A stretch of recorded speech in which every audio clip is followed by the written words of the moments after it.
이 새벽 우리에게 주신 하나님 말씀은 사도행전 14장 1절에서 18절까지의 말씀입니다. 사도행전 14장 1절에서 18절까지의 말씀입니다. 우리 하나님의 말씀을 다 함께 받들어 읽겠습니다. 14장 1절입니다. 이에 이고니온에서 두 사도가 함께 유대인의 회당에 들어가 말하니 유대와 헬라의 허다한 무리가 믿더라.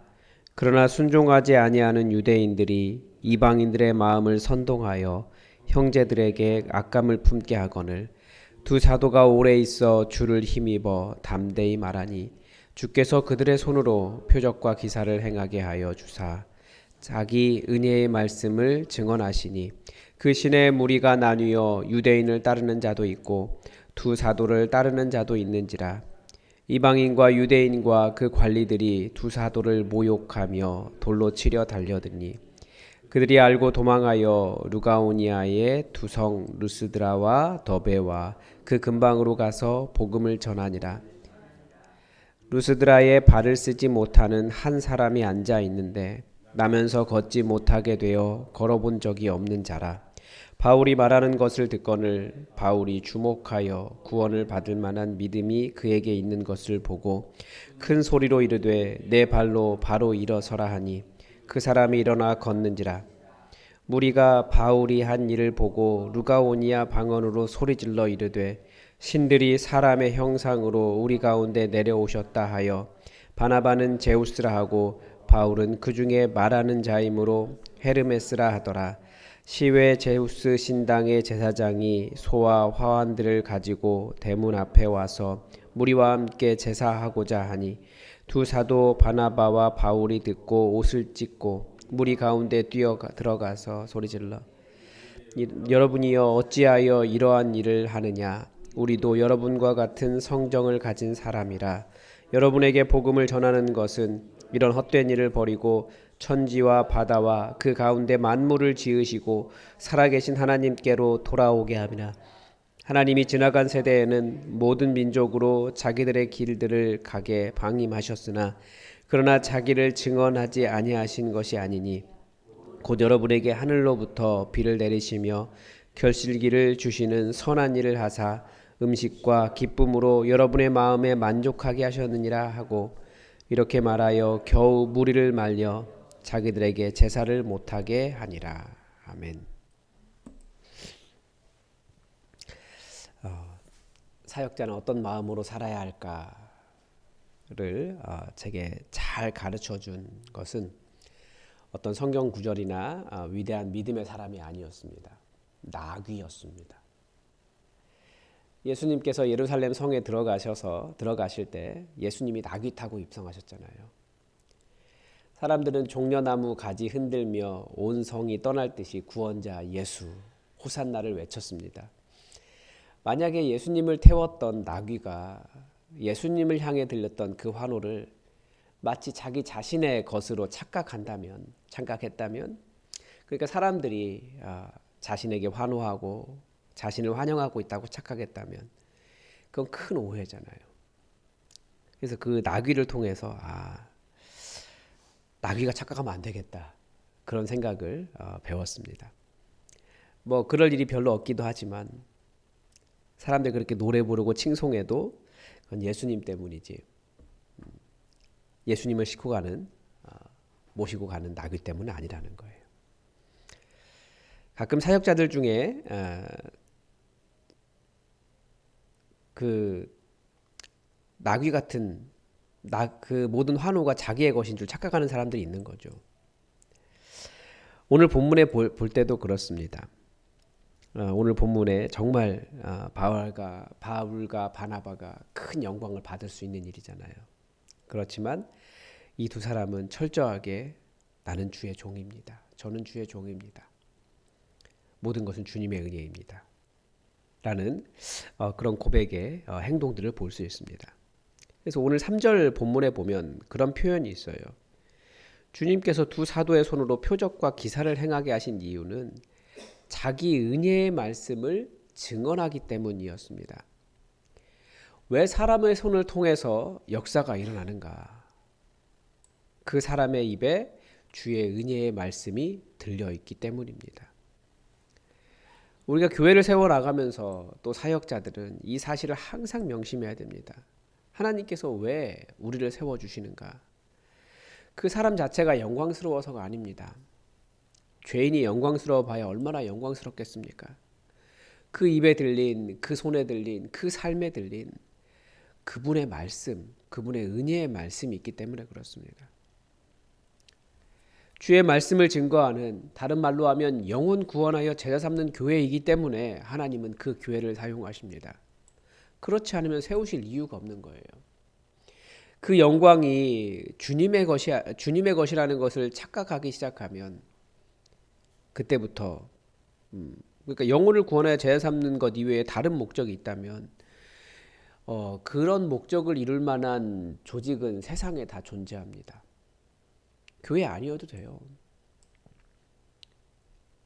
교회는 그러려고 부름받고 따로 세워진 곳이 아닙니다. 교회는 복음 전하기 위해 세워진 곳이에요.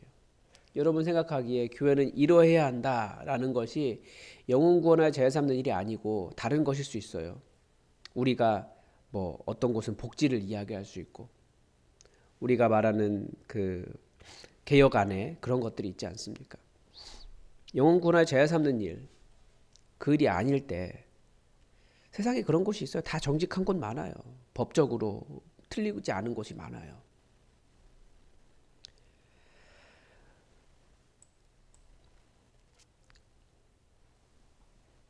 그 정도로 하나님의 세상 창조와 운영에 있어서 이 예수 그리스도의 복음은 아주 중차대하고 지금까지 역사를 기다려오며 역사를 변화시키고자 하신 하나님의 결정적인 요인이라는 겁니다. 그런데 그 은혜의 말씀이 증거되지만 세상은 하나님의 뜻대로 반응하지 않는다라는 것을 또 보게 됩니다. 다양한 반응이 있어요. 우선 복음을 듣고 예수님을 믿는 사람들이 있습니다. 바울과 바나바가 이고니온에 도착해서 역시 유대인의 회당에서 말을 했을 때 유대와 헬라의 허다한 무리가 믿었습니다. 그러니까 유대인뿐만 아니라 헬라인들조차도 그 복음을 믿기 시작한 거죠. 이것이 복음의 신비입니다. 우리는 사람을 설득해야 된다고 생각해요. 계속 설교하는데 선포만 하는데도 사람들이 예수님을 믿는 거예요. 정확하게 전달하면 많은 사람들이 예수님을 따르게 되어 있습니다. 왜냐하면 이것은 성령님이 하시는 일이기 때문에.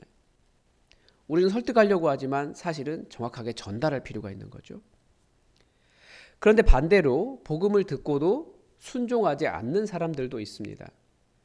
2절에 보니까 순종하지 않는 유대인들이 이방인들의 마음을 선동하여 형제들에게 악감을 품게 했다라고 되어 있습니다. 복음이 선포되는데 듣는 사람에게 말씀을 듣지 못하게 하고 다른 사람들의 구원을 가로막는 이 순종하지 아니하는 유대인들이 있었다라는 거죠. 이들을 뭐라고 부르는 겁니까? 다른 사람 이들을 바로 사탄이라고 부르는 겁니다. 참 신기합니다. 똑같이 하나님의 말씀을 듣고 그 유대인들도 하나님의 말씀을 가지고 있고 들었는데 사탄처럼 행동하는 겁니다. 이걸 뭐 어떻게 진단해야 될지 잘 모르겠는데 굳이 진단하자면 육을 따르는 사람들은 하나님의 말씀을 들어도 육을 따르는 방식으로 나타납니다. 그러니까 악감정을 따르는 것도 이미 육을 따르는 것이고 사람들 돌을 쳐 죽이려고 하는 그런 행동이 육을 따르고 있다는 것을 잘 보여주지 않습니까? 하나님의 말씀을 듣는데 사람 죽이려고 달려들어요. 이게 뭡니까? 육의 특징이 싸우고 분노하고 죽이려 하고 못하게 막고 멸망시키고 이런 것들 아닙니까? 반대로 영을 따르는 사람은 불쌍히 여기고 사랑하고 이해하고 보듬어주고 잘되게 해주는 그런 것들입니다. 그 사람이 근본적으로 어느 쪽에 서 있느냐에 따라서 말씀을 들어도 말씀마저도 반응이 그렇게 나온다라는 거죠. 참 안타깝고 불쌍한 일입니다. 바울과 바나바가 이렇게 이고니온에서 돌에 맞아 죽을 뻔하면서 도망해서 루가오니아의 두성 루스드라와 더베와 그 근방으로 가서 복음을 전했습니다. 제가 정말 신기한 게 이거였어요. 어제 말씀을 읽다가 이렇게 눈물이 날 정도로 신기했는데 하나님이 왜 그러시는지 이해가 되지 않아요. 스데반의 박해로 사마리아와 안디옥에 복음이 전해지고 그 어려운 이방인 선교도 이 지역에서 복음을 전하다가 박해받으니까 옆 동네로 움직이면서 복음이 전해진 겁니다. 박해가 복음을 다른 지역으로 몰아내는 거예요. 박해받았을 때 도망가는 것도 답인가 봐요. 어제는 그걸 아름다움이라고, 물결이 굽이치는 아름다움이라고 설교를 했지만 사실 박해받는 거 쉬운 거 아니잖아요. 그런데 박해 때문에 도망갔는데 거기에서 복음의 역사가 일어난 겁니다. 한국 교회도 북한이 공산화되면서 북한에 있었던 많은 교회들이 남한으로 대거 이동하면서 남한의 교회들이 엄청나게 생겼고 또 그 복음의 역사가 더 이어진 것도 있습니다. 풍성하게 일어난 것도. 교회는 희한해요. 하나님의 복음의 역사가 그렇더라고요. 이번에 루스드라에 갔는데요. 거기에 가니까 나면서부터 발을 쓰지 못하는 사람이 있었습니다. 바울이 그 사람을 보는데 구원을 받을 만한 믿음이 있는 것을 보고 큰 소리로 내 발로 바로 일어서라 라고 말하니까 그 사람이 걷게 되었습니다.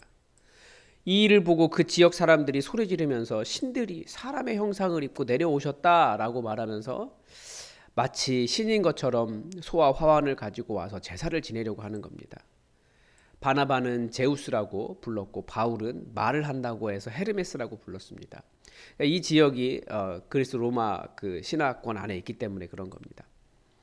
헤르메스는 하늘과 땅을 자유롭게 왔다 갔다 하면서 제우스의 메시지를 전하는 신이었기 때문에 이 말하는 바우스를 헤르메스다 이렇게 부른 겁니다. 그러니까 복음이 전해졌는데 어떤 문제가 있었습니까? 사람들은 복음을 복음대로 들은 것이 아니라 자신들이 가진 신화를 통해 들었다는 겁니다. 그래서 복음이 오염되어 버렸습니다. 복음을 전하는 이유는 바로 그런 우상 숭배에서 벗어나라고 전하는 것입니다. 이 복음을 오염되게 하는 것이 이 우상 숭배인 거죠. 우상 숭배가 그렇게 그리스 로마 신화 안에 있는 다양한 신들을 섬기는 것만을 의미하지 않습니다. 그보다 훨씬 더 큰 개념입니다. 신약 성경은 구약 성경은 어떤 형상들, 어떤 신의 이름들 이런 것들을 우상이라고 이야기했다면 신약 성경에는 그런 우상의 이름이 하나도 나오지 않아요. 신상 이름도 나오지 않아요. 우상 숭배가 무엇이냐? 정확하게 그냥 딱 tab욕이다 이렇게 말할 정도예요. 무슨 뜻입니까? 사람은 여호와 하나님을 섬기지 않으면 분명히 다른 어떤 것을 숭배하게 되어 있다는 거죠. 그게 사람의 특징입니다. 그 여호와 하나님 아닌 숭배하는 모든 것들은 다 우상이 됩니다. 인간은 누군가를 무엇인가를 섬기게 되어 있어요. 숭배하게 되어 있어요. 이 숭배는 다양한 방식으로 나타납니다. 이 시대에 그렇습니다. 이 시대는 당연히 돈이 그런 숭배의 대상이 되고 있고요. 학력도 숭배의 대상이 되고 있고요. 심지어 외모도 숭배의 대상이 되고 있어요. 언제 알 수 있냐면 내가 그거 없다고 나를 비하할 때 그게 숭배의 대상이라는 것을 우리는 깨달을 수 있습니다. 그래서 어떤 사람은 외모가 이렇게 자기를 비하할 때가 있잖아요. 숭배 대상이 되고 있기 때문에 그렇지 못한 자신을 사랑하지 못하는 거예요. 하나님은 우리를 사랑하신다라고 보셨는데 때로는 직업도 그런 숭배의 대상이 될 수 있습니다. 자신의 소유도 그렇게 될 수 있고요. 그런데 계속 말씀드렸지만 이런 우상 숭배는 좋은 것들이기 때문에 삶에 필요한 것들이기 때문에 숭배의 대상이 된다는 겁니다. 그것을 숭배하게 되면 그게 우상이 됩니다. 우리는 내가 우상을 숭배하고 있는지 하나님을 섬기고 있는지 명확하게 분별할 수 있어야 됩니다.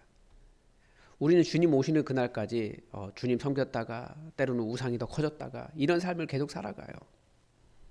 점점 그러나 성령님은 우리를 온전히 하나님만 사랑하는 사람으로 하나님만 섬기는 사람으로 변화시켜 가십니다. 바로 그런 우상 숭배를 벗어나서 여호와 하나님을 섬기라고 우리는 부르심을 받았습니다. 사도 바울의 말을 그대로 인용하면 여러분에게 복음을 전한 것은 이런 헛된 일을 버리고 천지와 바다와 그 가운데 만물을 지으시고 살아계신 하나님께로 돌아오게 함이라. 이 일을 위해서 우리에게 복음을 전해주셨다는 겁니다. 하나님께 진정한 능력이 있습니다. 태어날 때부터 발을 쓰지 못하는 사람도 일어설 수 있습니다. 그래서 우리가 무엇하는 겁니까? 그래서 우리가 기도하는 겁니다.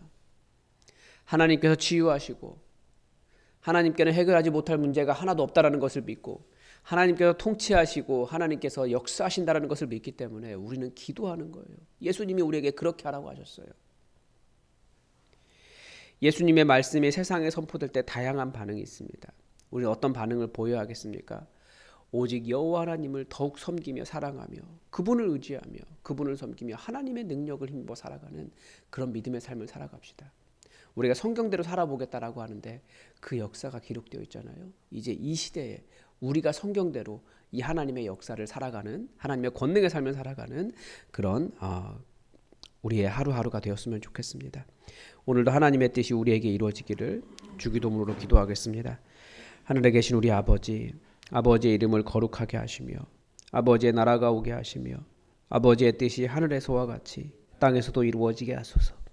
오늘 우리에게 일용할 양식을 주시고 우리가 우리에게 잘못한 사람을 용서하여 준 것 같이 우리 죄를 용서하여 주시고 우리를 시험에 빠지지 않게 하시고 악에서 구하소서.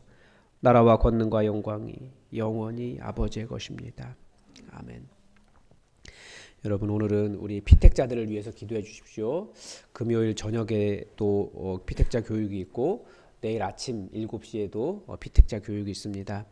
정말 교회에 지금 굉장히 피택자 교육이 이렇게 은혜로울 수가 없어요. 뭐 위로가 된다 이런 말씀을 하시는데 정말 모든 사람을 위로할 수 있는 그런 피택 교육이 될 수 있도록 또 우리 교회의 기둥과 같은 일꾼들로 세워질 수 있도록 여러분 함께 기도해 주시기 바랍니다. 그리고 저를 위해서 기도를 부탁을 드립니다. 말씀을 준비하는 일에 영감이 풍성하고 그리고 교회의 여러 가지 일들을 해야 되는데 넉넉하게 감당할 수 있도록 정말 사람들의 마음을 움직일 수 있는 사람들의 마음에 다 가서 닿을 수 있는 그런 사역자 될 수 있도록 저를 위해서도 기도를 부탁을 드립니다. 우리 다 함께 기도하겠습니다.